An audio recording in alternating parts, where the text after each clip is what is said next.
In my trek through the Switch library, there are many games I see that I want to play but don't end up doing right away. A couple horror games based around the classic novel War of the Worlds are among them. This past July, we got the second of those games on the Switch, with the first going on an insane sale for only $2. So I wanted to trek through it and see if the negative talk about the game was true or not. Let's dive right in. Here is my review of Gray Skies: A War of the Worlds story for the Nintendo Switch. The plot takes place in the middle of the Martian invasion from H.G. Wells' novel. You play as Harper, the sole survivor of a plane crash, trying to survive and figure out what is going on in the world. Now, a story in the middle of the Martian invasion sounds really cool, but what they put in here is hills and valleys. Harper herself has basically no character at all. She survives a plane crash, and that's pretty much everything you learn about her. She comments on things as you find them, and there is an interesting idea of her having no idea that aliens have invaded, with her finding out via recorded messages and other survivors.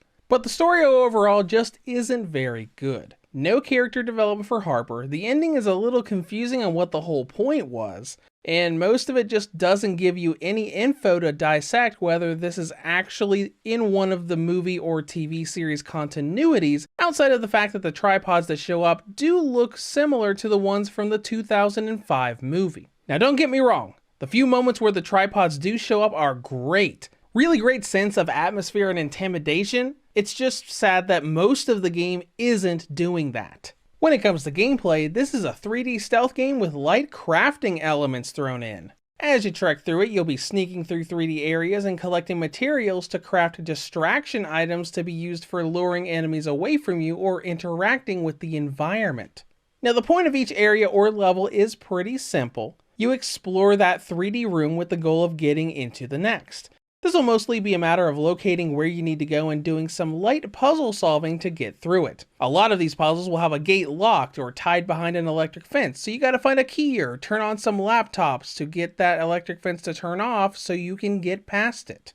There's also an emphasis on exploration because you can craft items here. Many of the early puzzles require a bottle of water to be thrown at a generator to short it out and shut down some electrical machine. Materials are everywhere, with little circles showing what you can interact with and what you can't, so it's not difficult to make all of this. Though you also need to explore for the redweed currency used for upgrades, as upgrading will allow you to learn new item recipes. But this is a stealth game, meaning that there are enemies to worry about. Mostly in the form of humans that will patrol each area, with you needing to sneak past them to get through it. This mechanic isn't bad, especially when you get enemies that have to be stealthed around in different ways. The normal enemies will just patrol and run after you when they see you, but the second type are blind and have to hear you to find and attack you. Though it's worth noting that some of these segments you don't actually have to stealth around. You can just sprint and hit switches as you run, getting through the door before those enemies behind you catch up and kill you.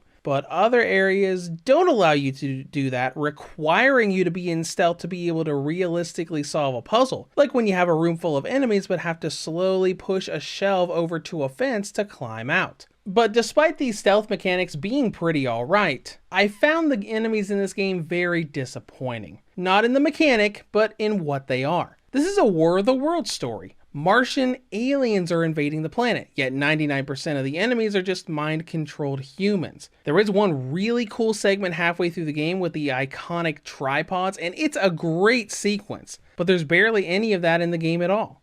The other issue with the game is that the movement and mechanics are extremely clunky. There's a lot of input lag when you're trying to do pretty much anything, and hit detection is really lackluster. There were plenty of times where I'd just be running down a narrow corridor, and Harper would brush against a wall and stop moving. The game not recognizing that I wasn't actually trying to run straight into a wall while said enemy caught up and killed me. This led to a lot of sequences where I was constantly failing.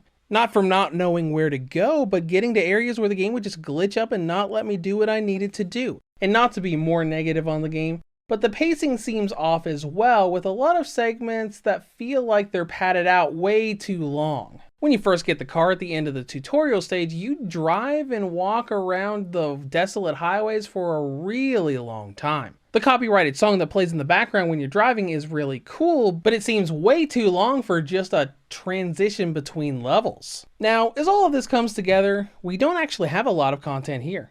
Across the entire game, you could easily get through it in about 3 to 4 hours, give or take. It isn't a long trek, and for having only paid $2 on it myself, that's pretty okay. But it's a bit more arguable for its normal price of $15. Next up is presentation, which made some sacrifices. Visually, the game doesn't look that great. There's some shots where Harper looks okay, and the tripods do look nice. But everything else from textures to models look very low in quality. Some textures will load over time while others just don't. There's a lot of blurring going on pretty much everywhere. It just doesn't look all that optimized. Now, on the other hand, the game handles audio extremely well. It's probably the best part of the game. There are copyrighted songs in early segments that set a pretty good mood for the game, and the horror music used for the tense and stealthy scenarios is really good. And when we get to performance, it plays pretty well. This is likely why the game sacrificed so much visually. The game runs at a solid 30 FPS. There are small drops here and there, but overall, it's optimized and runs pretty well. And with that out of the way, let's go into battery life. On the original model, we get a range of 2 hours and 35 up to 3 hours and 11. On the Nintendo Switch Lite, we get a range of 2 hours and 51 up to 3 hours and 40. On the Redboxer V2 2019 model, we get a range of 5 hours and 14 up to 5 hours and 55. And on the OLED model, we get a range of 5 hours and 41 up to 6 hours and 30. In conclusion, Gray Skies is a game with a cool premise, but poor execution. It's got a few great moments and the sound design is very good, but it's brought down by its lackluster story that really didn't pull very much from its source material, a bunch of mechanics and controls that are really clunky and don't work properly, and a poor visual presentation. It's an okay game if you buy it on a $2 sale like I did, but it is not good by any stretch of the imagination. Reviews to Go rates Gray Skies for the Nintendo Switch a 3 out of 10. If you have any comments or questions, feel free to leave them below. Thank you for watching, and have a great day.